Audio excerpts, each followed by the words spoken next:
2 बज रहे थे। दिल्ली से नागपुर जाने वाली ट्रेन का जनरल डिब्बा, जो किसी जेल से कम नहीं था। नींद, पसीना, भीड़ की बदबू और हड्डियों को तोड़ देने वाली थकान। आर्यन, मोहित, सौरभ, काव्या चारों कॉलेज ट्रिप से लौट रहे हैं, बुरी तरह थके हुए। आर्यन खिड़की के पास बैठा है, उसका चेहरा पीला पड़ा हुआ है, उसकी आंखों में एक अजीब सी घबराहट है। आर्यन बेचैनी से अपना गला पकड़ते हुए कहता है, यार मुझे ठीक नहीं लग रहा, अजीब सी उलझन हो रही है, जैसे दम घुट रहा हो। तभी मोहित नींद में झुंझलाते हुए कहता है, सो जा भाई, जनरल डिब्बे में और क्या 5 स्टार वाली फीलिंग आएगी। सुबह तक नागपुर पहुंच जाएंगे। आर्यन खड़ा हो जाता है, उसे पसीना आ रहा है। वो दरवाजे की तरफ देखता है और कहता है, नहीं यार, उल्टी सी लग रही है, हवा चाहिए मुझे। मैं अगले स्टेशन पर नीचे उतरता हूँ, पानी की बोतल भी खाली है। ठीक है जा, लेकिन जल्दी आना, रात का टाइम है। ये ट्रेनें छोटे स्टेशनों पर ज्यादा देर नहीं रुकती। ट्रेन एक सुनसान अंधेरे स्टेशन पर रेंगती हुई रुकती है। एक ऐसे स्टेशन पर जिसका नाम भी बोर्ड पर आधा मिटा हुआ था।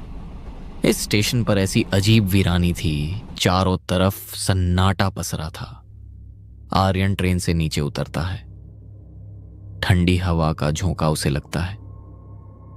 वो एक नल की तरफ बढ़ता है, जहां से टपकती बूंदों की आवाज खामोशी को चीर रही थी। आर्यन नल के पास खड़ा होता है। वह नल घुमाता है, लेकिन एक बूंद पानी भी नहीं आती। चारों तरफ सन्नाटा है। अचानक ट्रेन का हॉर्न बजता है, बहुत तेज और डरावना। ट्रेन के दरवाजे धड़ाम से बंद होते हैं। आर्यन की आंखों में खौफ आ जाता है। आर्यन चिल्लाते हुए कहता है, रुको, अरे रुको, रुक जाओ, कोई ट्रेन रोको। आर्यन पागलों की तरह दौड़ता है। ट्रेन चलने लगती है। वो डिब्बे के दरवाजे के बहुत करीब है। उसका हाथ हैंडल तक पहुंचने ही वाला है। तभी मोहित खिड़की से आर्यन को दौड़ते हुए देखता है। वो घबरा कर इमरजेंसी चेन की तरफ हाथ बढ़ाता है कि तभी टीसी गुस्से में चिल्लाते हुए, ओए, क्या कर रहा है? चेन खींची तो सीधा केस बनेगा। बिना इमरजेंसी के ट्रेन रोकी तो जेल भी हो सकती है, और जुर्माना अलग। डिब्बे के दूसरे यात्री भी मोहित पर चिल्लाने लगते हैं, पागल है क्या? मरवाएगा सबको। रात भर यहीं खड़े रहना है क्या? मोहित का हाथ हवा में ही रुक जाता है। डर और पीयर प्रेशर उस पर हावी हो जाता है। ट्रेन तेज हो जाती है। आर्यन पीछे छूट जाता है। मोहित अब और बर्दाश्त नहीं कर पाता। टीटी के डर के बावजूद वो झटके से चेन खींच देता है। कुछ नहीं होता, ना कोई झटका, ना हवा निकलने की आवाज। चेन बिल्कुल ढीली पड़ जाती है, जैसे वो किसी चीज से जुड़ी ही ना हो। तभी टीटी हंसते हुए बोला, बेकार की मेहनत की तूने। ये जनरल डिब्बा है, इसकी इमरजेंसी लाइन बरसों से कटी पड़ी है। मोहित खिड़की से बाहर देखता है। स्टेशन तेजी से पीछे छूट रहा है। प्लेटफॉर्म पर आर्यन खड़ा है। अब वो दौड़ नहीं रहा, वो बस स्थिर खड़ा है। उसकी नजरें सीधे ट्रेन की तरफ हैं, जैसे उसे पता हो कि अब कुछ भी रुकने वाला नहीं है। उसका चेहरा कोहरे में गायब हो जाता है। आर्यन अकेला है। वो स्टेशन के उस हिस्से में जा रहा है जहां सबसे ज्यादा रोशनी है।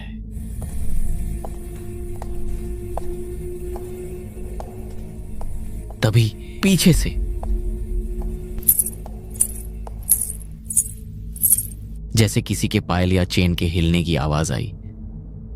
आर्यन डरते हुए धीरे धीरे पीछे मुड़कर देखता है। वहां कोई नहीं, कोहरा और गाढ़ा लगने लगता है। कौन है? कोई है क्या यहाँ? ऐसा कहकर आर्यन स्टेशन के अगले हिस्से में चला जाता है। आर्यन का दिल जोर से धड़क उठता है। अचानक लाउडस्पीकर के ऑन होने की कर्कश आवाज, यात्रीगण कृपया ध्यान दें, प्लेटफॉर्म नंबर 13 अकेले यात्रियों के लिए है। यहाँ आने वाले कभी वापस नहीं जाते। आर्यन चौंक कर ऊपर देखता है। एक जंग लगा हुआ बोर्ड लटक रहा है। उस पर लिखा है, प्लेटफॉर्म नंबर 13। एक पीली मटमैली लाइट बार बार झपक रही है। तभी आर्यन अपने आप से बड़बड़ाते हुए कहता है, प्लेटफॉर्म 13? लेकिन ट्रेन तो प्लेटफॉर्म 1 पर रुकी थी। वो अपना मोबाइल निकालता है। स्क्रीन पर लिखा है नो नेटवर्क। तभी उसे अपने ठीक पीछे किसी के होने का एहसास होता है, जो उसे देख रहा है। धीमे कदमों की आवाज। हवा अचानक रुक जाती है।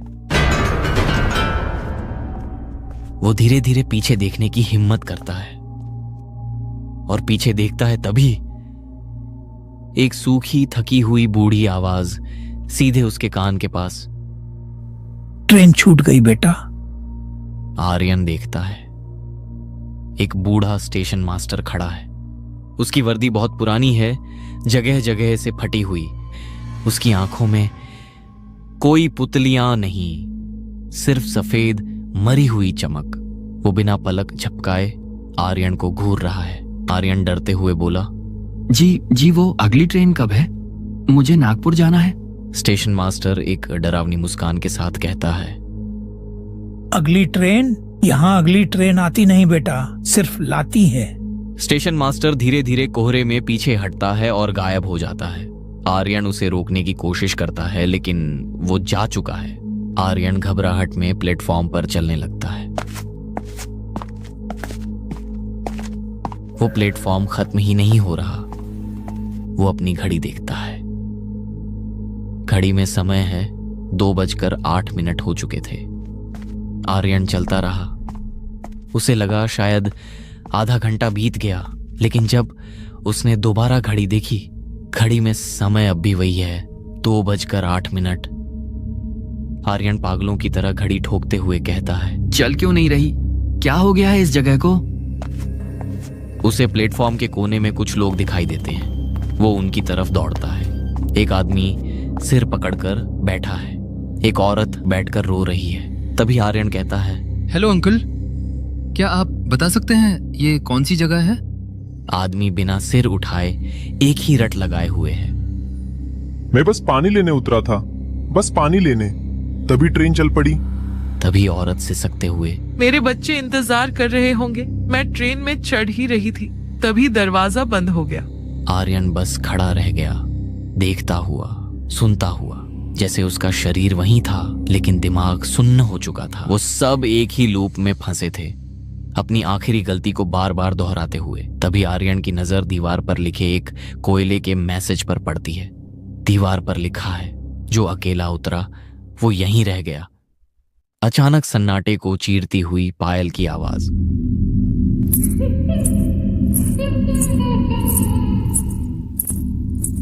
तभी आर्यन इधर उधर देखता है, कोई नहीं होता। बूढ़ी औरत और बूढ़ा आदमी भी गायब हो चुका था और उसके आगे कोहरे से एक औरत की आकृति उभरती है। लाल साड़ी, चेहरा बालों से ढका हुआ, वो आर्यन की तरफ बढ़ रही है। आर्यन का पूरा शरीर डर के मारे सुन्न पड़ गया। उसने ध्यान से देखा, उस औरत के पैर जमीन को छू नहीं रहे थे, वो हवा में तैर रही थी। औरत हंस रही थी या रो रही थी, आर्यन कुछ समझ नहीं आ रहा था, लेकिन उसकी आवाज बेचैन करने वाली थी। तभी औरत आर्यन से कहती है, तुम्हें घर जाना है? आर्यन रोते हुए हाथ जोड़कर कहता है, हाँ प्लीज मुझे जाने दो, मेरे दोस्त मेरा इंतजार कर रहे हैं। औरत अब पहले से ज्यादा सामने आती है, पहले से ज्यादा साफ और पहले से ज्यादा डरावनी। उसका चेहरा अब थोड़ा दिख रहा था, आंखें काली, भीतर धंसी हुई, नाक गायब, मुंह फटा हुआ जैसे किसी ने चीरा हो, लेकिन सर के बाल चेहरे पर आए थे। औरत अपना हाथ आगे बढ़ाती है। आर्यन कांपते हुए अपना हाथ उसकी तरफ बढ़ाता है, बस रखने ही वाला होता है। तभी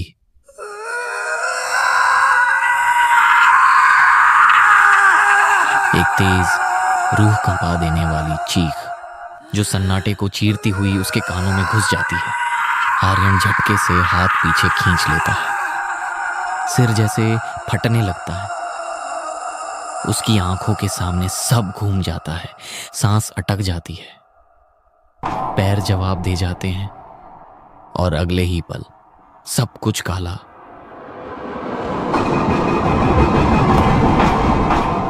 आर्यन को अचानक सब याद आने लगता है। 1 साल पहले उसी ट्रेन में आर्यन नींद में दरवाजे के पास खड़ा था। एक तेज झटका लगा, उसका संतुलन बिगड़ा, वो चलती ट्रेन से नीचे गिरा। तभी बेहोश पड़ा आर्यन उठ खड़ा होता है। आर्यन दहशत में अपनी और कहता है, नहीं नहीं, ये नहीं हो सकता। सच किसी हथौड़े की तरह उसके दिमाग पर लगा। वो ट्रेन छूटने से नहीं डरा था, वो उस रात मर चुका था और यह प्लेटफॉर्म, यह उसकी आखिरी याद थी, उसकी कब्र थी।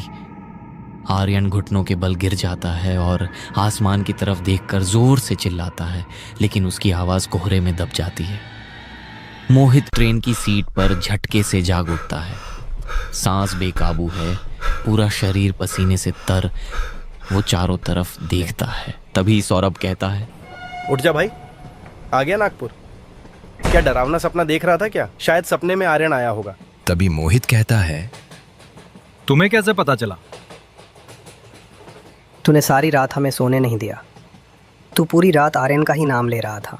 तुझे कितनी बार कहा है आर्यन मर चुका है, उसके बारे में ज़्यादा मत सोच। चल अब हमारा स्टेशन आ गया। तीनों दोस्त ट्रेन से उतरते हैं। मोहित अभी भी सदमे में है। वो स्टेशन पर एक असली टीटी से वो पूछता है, सर रात को दिल्ली और नागपुर के बीच में कोई पुर नाम का स्टेशन आता है जहाँ प्लेटफॉर्म नंबर 13 हो? टीटी हैरानी से देखते हुए, क्या बात कर रहे हो? इस पूरे रूट पर किसी भी स्टेशन पर प्लेटफॉर्म नंबर 13 है ही नहीं, और रात को तो हम किसी छोटे स्टेशन पर रुके ही नहीं। रात के 2:08 हो चुके हैं। प्लेटफॉर्म नंबर 13 अपने अगले अकेले यात्री का स्वागत करता है। 10 दिन बीत चुके हैं। मोहित अपने घर में है। वो बिल्कुल शांत है, किसी से बात नहीं करता, बस एक कोने में बैठा रहता है। उसके कमरे में हर आवाज उसे ट्रेन की आवाज लगती है। पंखे की आवाज, ट्रेन के पहिए, नल से टपकता पानी, जैसे स्टेशन की वो टपकती बूंदें। आर्यन मर चुका था, लेकिन मोहित जिंदा होकर भी मर रहा था। उसे लगता था कि वो बच कर आ गया है, लेकिन वो गलत था।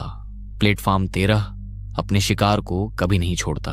एक दिन रात के समय मोहित सो रहा है। अचानक उसकी आंख खुलती है। उसके फोन पर एक वॉइस नोट आता है। सेंडर अननोन है। मोहित वॉइस नोट प्ले करता है। मोहित, मैं आर्यन बोल रहा है। यहाँ बहुत ठंड है यार, तूने जैकेट भी नहीं दी, सब मुझे घूर रहे हैं। तू कब आएगा? मोहित डरते हुए, पसीने से भीगा हुआ, ये रिकॉर्डिंग नहीं हो सकती। वो फोन फेंक देता है, लेकिन फोन के स्पीकर से अब भी आवाज आ रही है, हंसने की आवाज। अगले 2 दिन मोहित अजीब बर्ताव करता है। वो खाना नहीं खाता, बस दीवारों को घूरता है। एक रात वो चुपचाप उठता है। उसकी आंखों में कोई भाव नहीं है, जैसे कोई और उसे कंट्रोल कर रहा हो। वो घर का दरवाजा खोलता है और नंगे पैर निकल जाता है। वो हीरो बनकर आर्यन को बचाने नहीं जा रहा था। वो बस एक कठपुतली था जिसकी डोर अब उस तरफ थी। उसे पता भी नहीं था कि वो कहाँ जा रहा है। मोहित रेलवे स्टेशन पहुंचता है। वो टिकट काउंटर पर नहीं जाता, वो सीधे एक खड़ी मालगाड़ी के खुले डिब्बे में जा बैठता है। उसकी आंखें बंद होती हैं। जब मोहित की आंख खुलती है, तब घना अंधेरा, बदबू। उसे एहसास होता है कि ट्रेन रुकी हुई है। वो बाहर देखता है, सामने वही बोर्ड, प्लेटफॉर्म नंबर 13। मोहित का गला सूख जाता है। पानी की चाह में वो डरते हुए प्लेटफॉर्म नंबर 13 के उसी नल के पास जाता है जहां उसने आर्यन को देखा था। वो नल की तरफ धीरे धीरे बढ़ता है। हाथ कांप रहे हैं, पैर जड़ हो रहे हैं। पल भर के लिए लगता है कि पीछे कोई खड़ा है, लेकिन जब मोहित मुड़ता है, वहां कुछ भी नहीं। फिर कोहरे में अचानक हल्की सी आकृति झलकती है, जैसे कोई उसके पीछे खड़ा हो, लेकिन अगले पल गायब हो जाती है। मोहित अपने डर को दबाता है, लेकिन हर धड़कन के साथ प्लेटफॉर्म की वीरानी और गहरी होती जाती है। मोहित का दिल धक धक करता है, हाथ ठंड से कांप रहे हैं। मोहित को दूर बेंच पर एक लड़का बैठा दिखता है। उसने वही कपड़े पहने हैं जो आर्यन ने उस रात पहने थे। तभी मोहित कांपती आवाज में कहता है, आर्यन? तभी बेंच पर बैठा लड़का धीरे से मुड़ता है। वो आर्यन ही है। आर्यन कहता है, तू आ गया भाई, मैंने कहा था ना तू मुझे लेने आएगा। मोहित रोते हुए, राहत की सांस लेते हुए, भाई तू ठीक है, चल यहाँ से, प्लीज चल। मोहित आर्यन के पास जाता है और उसे गले लगा लेता है। मोहित को आर्यन का शरीर बर्फ जैसा ठंडा लगा और फिर उसे एक अजीब सी बात महसूस हुई। आर्यन की धड़कन नहीं चल रही थी। आर्यन मोहित के कान में फुसफुसाते हुए कहता है, तू मुझे ले जाने नहीं आया मोहित, मैंने तुम्हें यहाँ बुलाया है। मोहित पीछे हटने की कोशिश करता है, लेकिन आर्यन की पकड़ लोहे जैसी मजबूत हो जाती है। आर्यन का चेहरा अब बदलने लगता है, वो अपने असली रूप में आ जाता है। तभी आर्यन कहता है, तू यहाँ मेरे साथ रहने आया है। अकेले रहने में बहुत डर लगता है भाई, अब हम दोनों साथ रहेंगे हमेशा। आर्यन के पीछे से प्लेटफॉर्म पर मौजूद बाकी मुर्दा लोग धीरे धीरे पास आने लगते हैं। वो हमला नहीं कर रहे, बस घेर रहे हैं। उनके चेहरों पर एक बीमार सी खुशी है कि नया सदस्य आया है। मोहित चिल्लाने की कोशिश करता है, लेकिन आर्यन ने उसका मुंह हाथ से बंद कर दिया है। आर्यन की आंखों से काले कीड़े निकलने लगते हैं। मोहित अपनी पूरी ताकत लगाकर भी खुद को छुड़ा नहीं पाता। वो बस रो रहा है, लाचार है। जिंदा इंसान मुर्दों की दुनिया से जीत नहीं सकता। दोस्ती की आड़ में मौत ने उसे बुला लिया था। सुबह होते ही सब बदल गया। रेलवे ट्रैक पर पुलिस थी और वहां एक ऐसा शव जिसे देख पुलिस की भी हालत खराब थी। इंस्पेक्टर लाश की जेब से ID कार्ड निकालता है। इंस्पेक्टर धीमे स्वर में कहता है, अच्छा तो इसका नाम मोहित है। अरे सर, क्या लगता है आपको क्या हुआ होगा? ये तो पोस्टमार्टम में पता चलेगा। ये सिर्फ हादसा था या कुछ और।